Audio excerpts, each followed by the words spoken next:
wacu Pasteur arongoye ububwiriza bwo mu Kamenge ngo ashike hano atugaburire amajambo y'Imana Imana yamurungikanye kutugaburira. Kaze cyane Pasteur.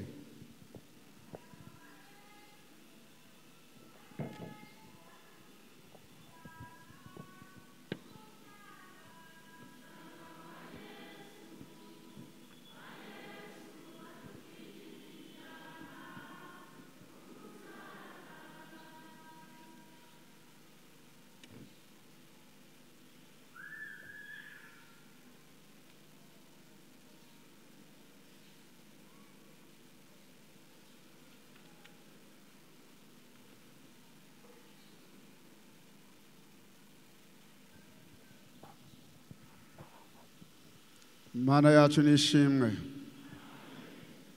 nguko natwe mwagiye muduha kaze niko natwe rero twongeye kubaha kaze muri uyu mwanya kugira ngo tubone kubandaniriza hamwe dushima Imana kandi twongera twiyegereza Imana nguko twagiye turayiyaga kuri iyi minsi yose irenganye. Kaze cyane dushishikarire hamwe. Imana yacu yagize neza kuko mwavuze twongeye kubaha intasho ya bene so hari hamwe n'abakozi b'Imana nabo mihani wacu baturikanye intasho nimuzakire mu izina rya Yesu. Turashimiye Imana yuko twongeye kubonana hamwe twese turi bazima. Hariho umuririmbyi ari yavuga ngo twari twaratandukanye none twongeye kubonana tutagize gute tutishwe n'ivyaha we ntabyuzi ivyo wavyibagiye. Turashimiye Imana rero ko twongeye kubonana ariko tutishwe n'ivyaha nico cambere gikuru cyane gusumba ibindi byose. None rero twese turashimiye iyo Mana yaduteye iryo teka kuba turonse umwanya mwiza wo kongera kubana hamwe kandi kugira ngo twongere tubandananye hamwe dusangira n'amajambo y'Imana. Ndashimiye Imana ko nabonye hano umuntu yitwa Fares namuheruka kera twama tubonanira hano tuje hano mu bikorwa by'Imana none namubonye ko yaje hano none ndanezerewe cyane kumubona hano. Bwana akubariki sana. None rero umuntu twari twaragendanye kera mwebwe ikibazo mufise nuko urabona hari abantu bicaye kuri barko ntaho mushobora kubona ngira ngo hari kuri barko nagoma mbaze bari inyuma cyane kuri barko mbega murambona bari inyuma y'abandi asangwa mumbona abari inyuma asangwa mumbona munduza amaboko yo ndaza kuyabona tuze gose amaboko binyuma ndabe ko mumbona. Ndabonye bari inyuma nkabona ibiganza bigira gutya nje mbona ko mumbona. Yesu ashimwe. Barashishikara kubikosora no kubitunganya neza bizoba biriko biraryoha. Asangwa mwebwe mwahora mwumvira mu radio. Timubone ikintu na kimwe ariko none rero Imana yakoze ko dushobora kubonana. Hanyuma uwo mvuze wo mugabo yitwa Fares mwe nuko mutamubona je ndamubona ngujya ngujya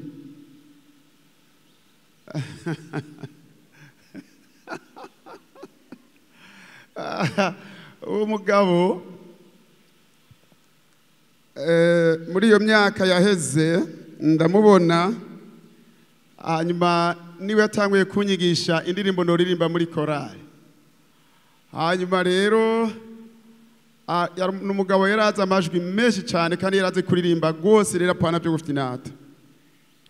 Hanyuma nta mugabo twarakoranye ibikorwa bitari bikeya none rero wa mugabo we kukiriho nanje nkaba nkiriho Imana iduhezagiye.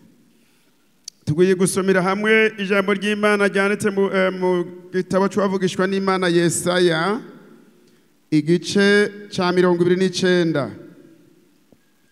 Yesaya 29 Itabo cy'abavugishwa n'Imana Yesaya igihe cya 29 hariya duhereye ku murongo hirya gatoya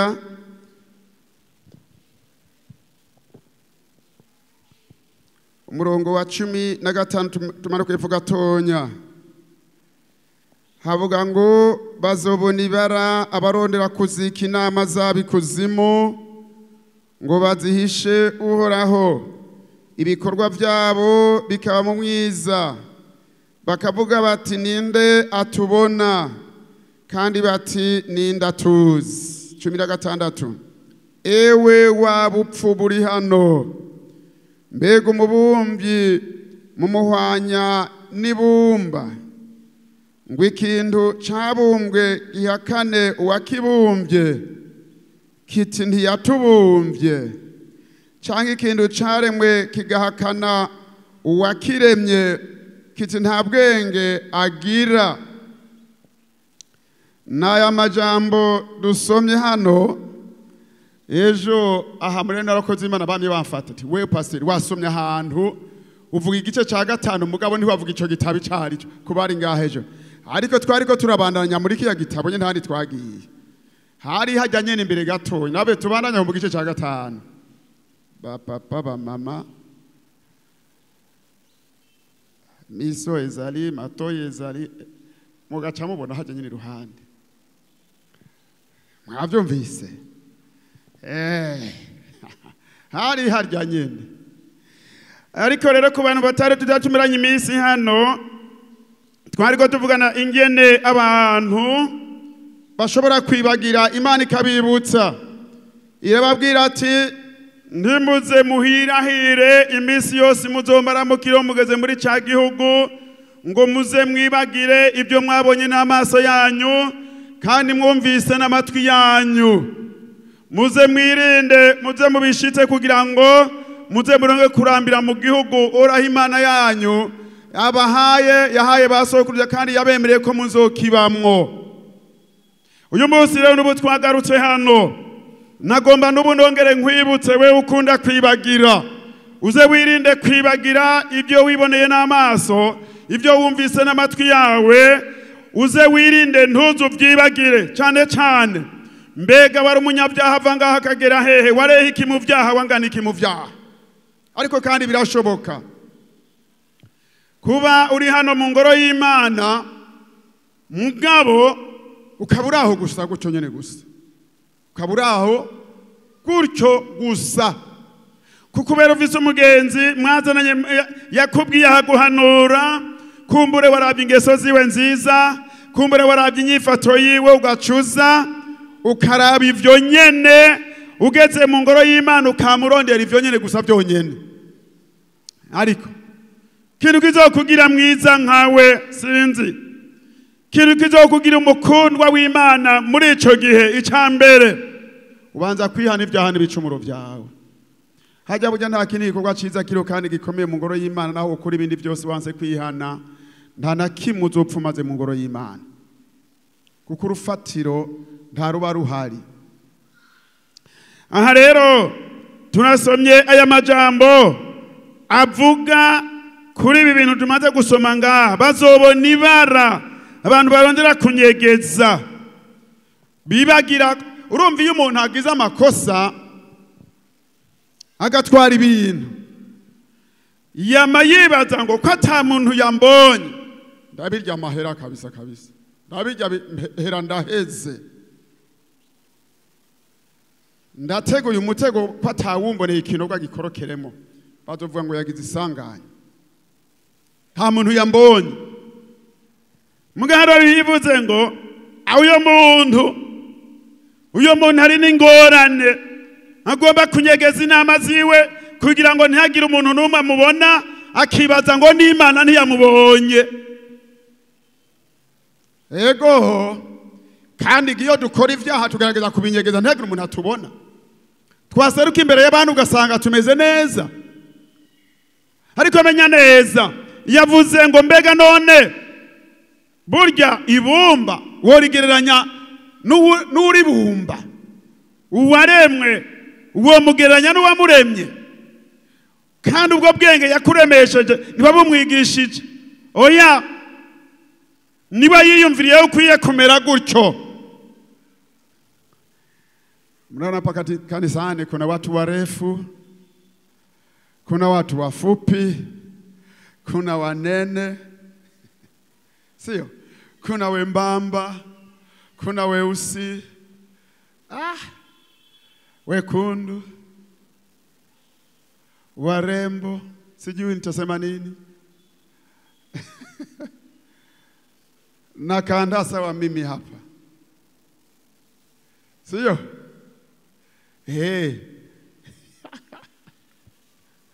Ariko aha muri uko kuntu kose tumeze nta numwe yogenda guhagarara ngo abwire Imana kubera kibangize muto kama mimi hapa. Aha narari ya masanduku n'ibyo kujya narahejeje, lakini bakia tu nikambasite.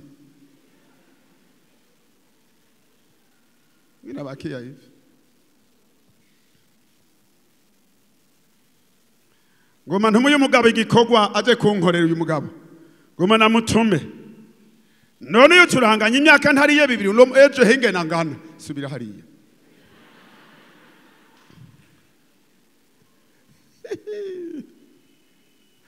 Lakini mimi mabonane na maliza na bakia tu hivi kokoto. None rero reka ntere nshinga urubanza. Papa, hebu njoo. Wewe nyeni huyu. Hebu njoo. Tazama rafiki yangu hapa. Mnamwona rafiki yangu hapa? Ukira uyu namubonye no munsi uyu. Aya, lakini tazama.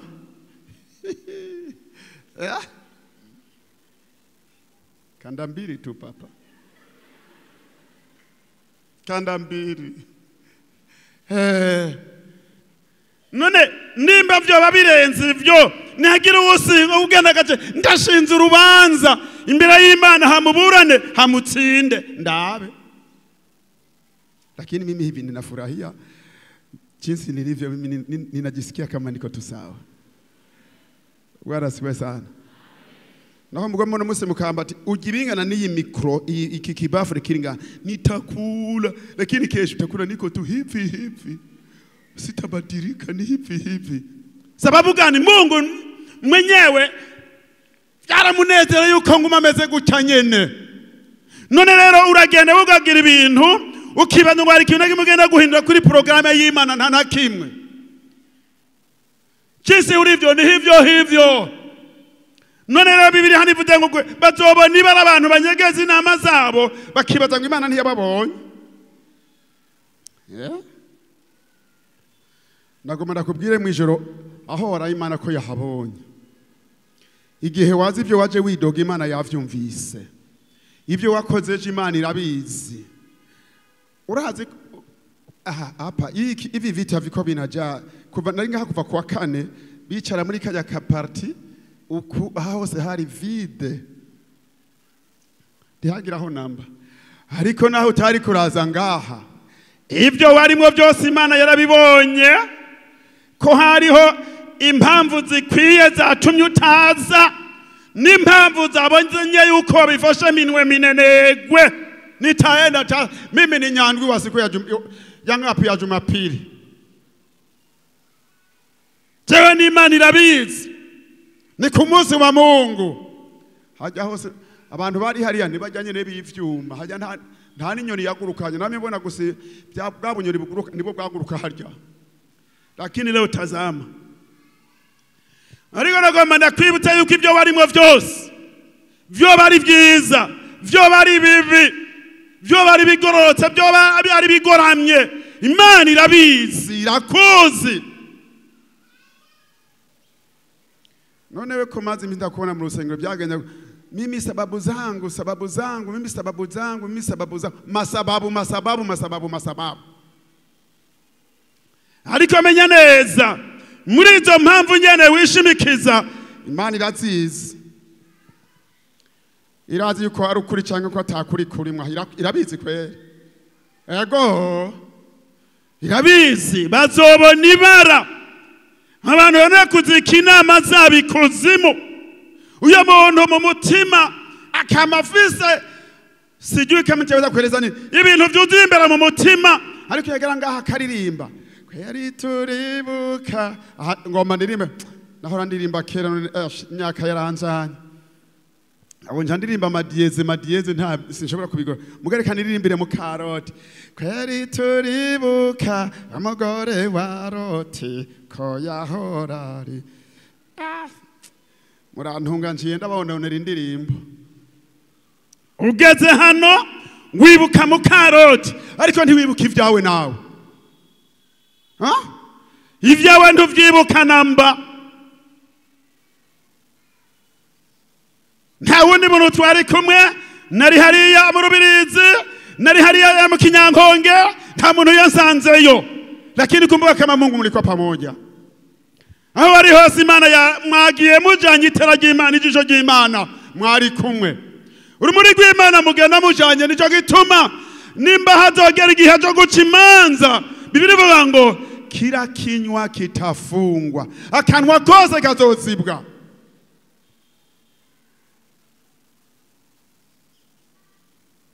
siku ile hapa atakuwa mtetezi hata siku moja tibikunda ntavo kazose rukabukora ico gihe umuntu wese kimya ngo Imana ntangorane Bibiliya rero irekana neza urabye hariya mu gitabo cy'itanguriro uyu munsi navuga rwose bibice sinongere kugira amakosa ejo naragize amakosa nasomyeho mutabonye aho ganihanye ni mwagoma racemo mbabare mwege twari kumwe ejo navuze aho mutabonye ndasoma aho mwabonye itanguriro gatatu gatatu hariya ku murongo wa kangahe none uwahabonye atatangura gusoma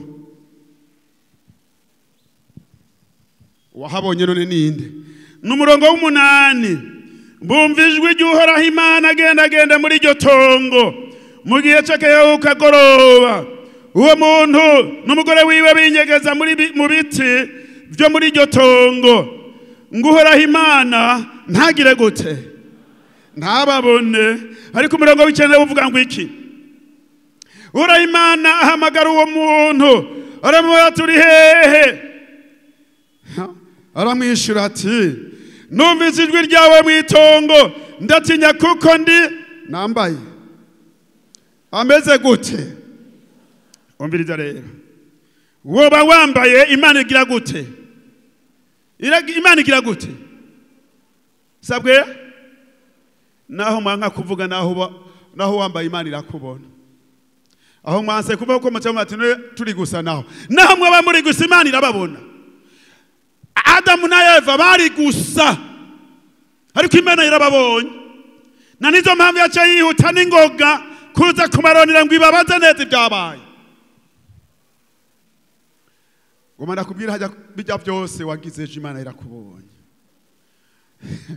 nakumubwire mugenzi batega bwabo ndi Imana yaratubonye iratuzi ugombye bivuga umubwire mugenzi aho umfasha ubibwire mugenzi aho aterega bwabo ndi Imana yaratubonye Imana yaratubonye yewe Adamu we yewe Petero we yewe Mariya we yewe Gatarina we Yosefu uri hehe muri iyi minsi uri hehe ikibanza Imana yagushizemo yagusanze atari huri none uri hehe abantu benshi bamaze guta ibibanza hamwe wewe uruhurira n'Imana yakuronde yakubuze aho wahora ukorera ibikorwa yakuronde yakubuze mbega none waroye hehe ariko naho biruko Adamu ndamukunda nyakubaho numvise ijwi ryawe nukuri nje ndatandomoka kuko kubera iki reka nabonye ndi gusa nago umuntu wese umusari ngaha yirabe nagomba ngo wirabe umwambaro Imana yakwambitse buki wambaye nagomba ngo wirabe ibikorwa Imana yaguhaye kuko ibikora neza kwingabira Imana yaguhaye kuko izikoresha neza kabisa nagomba ngo urabe inzira Imana yagushizemwo yagutumberejemo mu nzira y'agakiza. Mbega kwiraba niho uri. Aho yagutumbereye ni muri iyi korale nyene, so yagutumbereye si we kandi waravyatura bivuga. None niho uri. Woba ariho uri. Nimba ariho kiri nawe uracambaye wa mwambaro. Woba ucambaye wa mwambaro. Yewe mama, mawe uracambaye wa mwambaro. Mwahora muririmba ngo mbega uracafise gwa rukundo. Siko mwahora muririmba. Mbega ko yaguteretse ngaho ubwo rukundo ukunda igikorwa cy'Imana ruratari muri wewe. Mbega ruratari muri wewe.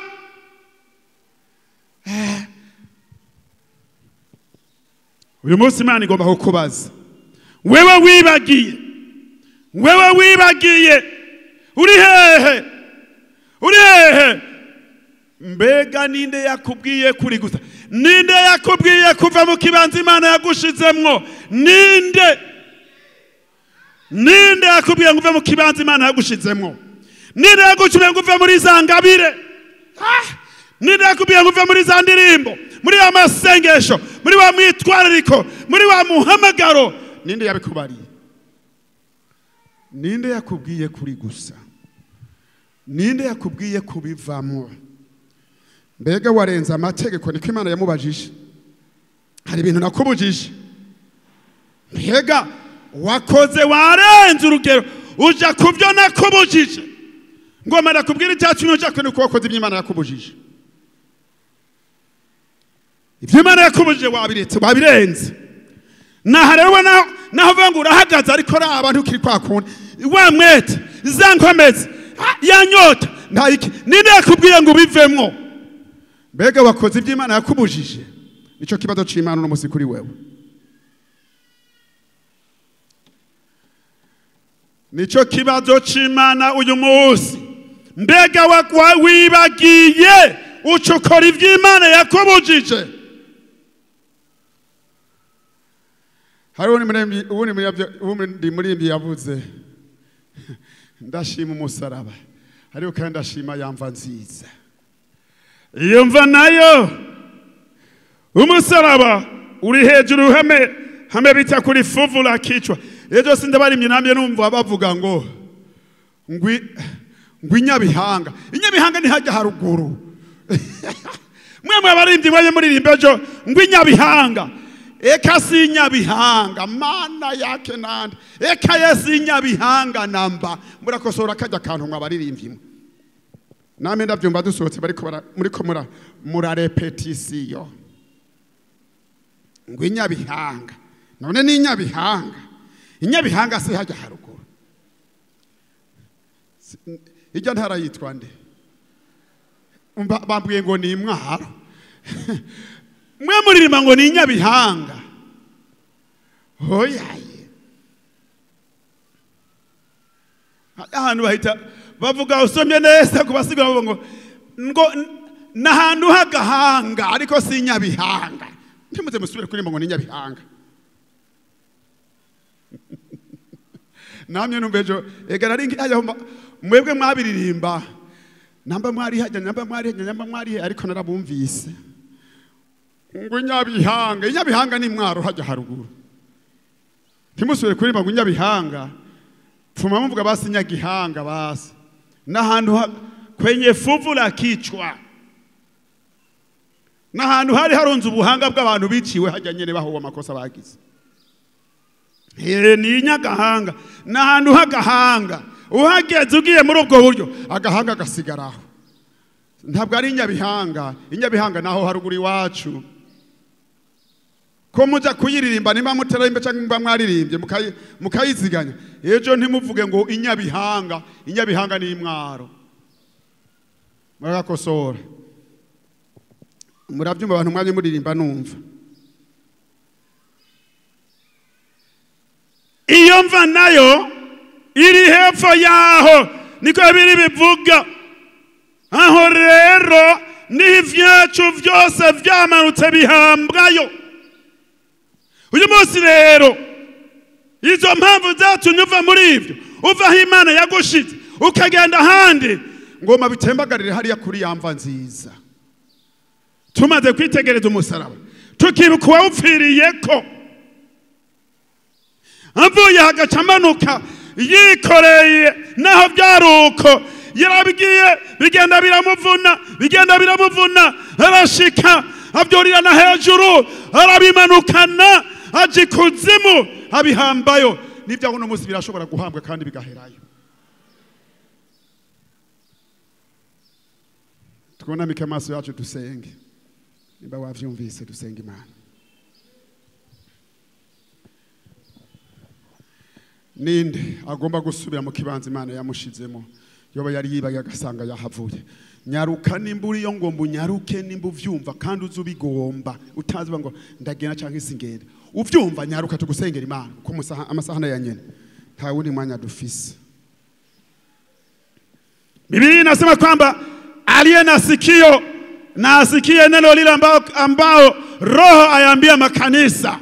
Kama sasa una masikio, sokoza na matoi ya kuoka. Ndagisema uno munsi nakwambia, kama uko na masikio ya kusikia, hebu njoo tukuombee papa mama. Njoo uombewe kabisa. Ninde yagukuya Imana yagushize. Mugabo ko wavyibagiye, uyu munsi ni munsi mwiza wo kwibuka no kwibuka.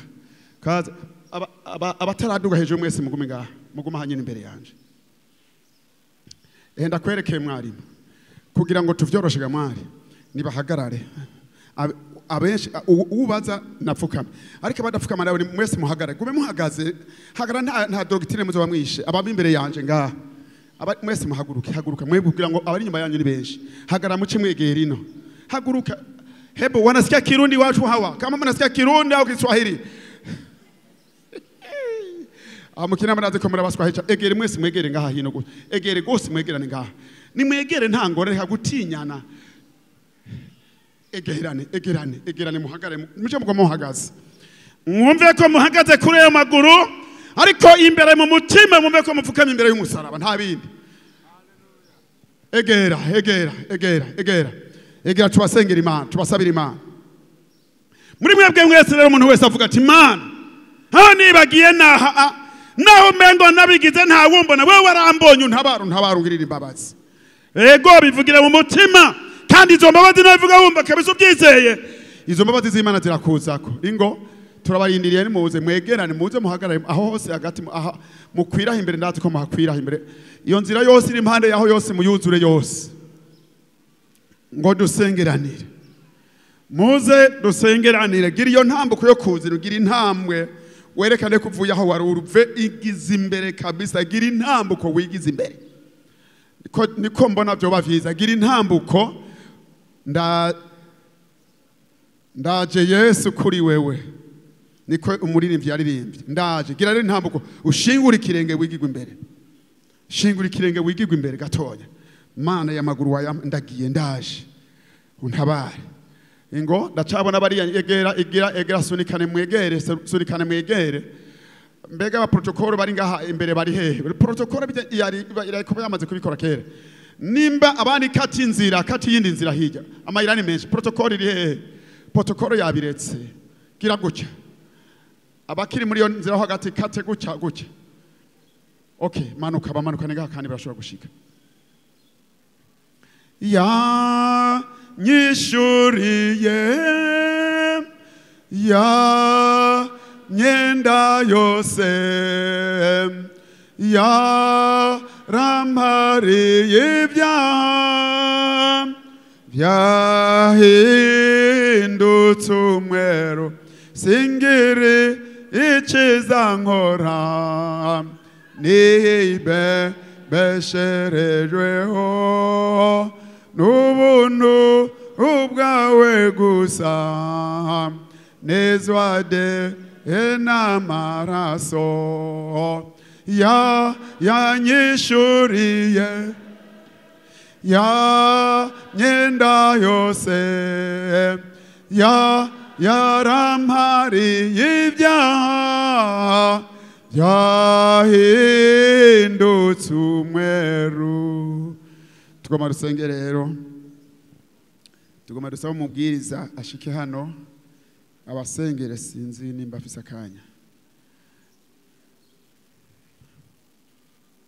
Reka dusenge ibikorwa bacari mu bikorwa byinshi. Dusenge. Mana data wa twese, Imana yo mu ijuru, turagushimiye nyakubahwa kuko imbabazi zawe zamaye bidashira. Uravuze ngo mpamagara nanje ndakumva hanyuma ndakwishure, maze ukwishura ndakwereka ibyikinze, ibyo utari bwabone n'ibyo amatwi yawe atari bwumve. Abo bantu Mana noneho barumvise kuko barabonye, hari ibyo amaso yabo yiboneye, hari ibyo amatwi yabo yumvise, nk'uko ijambo ry'Imana ryagiye riratubarira. None rero hari ibintu byagiye birabagwako mu izina rya Yesu Kristo, kubera umurwanizi ari mubi, ari umwansi w'ishengero. Bamaze kumenya neza ko bafise umwansi. Uwo mwansi yaragiye arabakubakuba, arabahendahenda, batera bamera gutyo. None rero baje imbere yawe mukunzi, ngwino rero turabasengeye, turabasabiye imbabazi ku Mana. Wugurura rya riba ryawe ry'amaraso, ryari n'iryabonekera igorogota, bavogere ibirenge bagendagendesheje, bariko bavugana kugira ngo bavogere abantu bakandagije ibirenge baza kuri wewe. Egome hasukira riba ry'amaraso, baciyemo bahinduka aberejwe uhoraho. Mwami bagirira imbabazi muri vyose, utarabye inzira baciyemo, utarabye imidugo baduze, utarabye ibikika bakikamye. Mana yo mwijuru, umviriza aya majwi, umva aya majwi y'abatakamba, umva aya majwi y'abasaba. Nawe uri yo mwijuru, niwumve ugusenga kwacu n'ukwabo Mana, biheze bigushikira aho vyagiye, hamugorora ikiganza cawe c'imbabazi. Urakoze Mana kubagiriye imbabazi kandi kubahariye muri vyose. Tubasengeye muri izina rikomeye rya Yesu Kristo, umwami n'umucunguzi wacu. Amen. Mubanze murorere imbere yuko mugenda.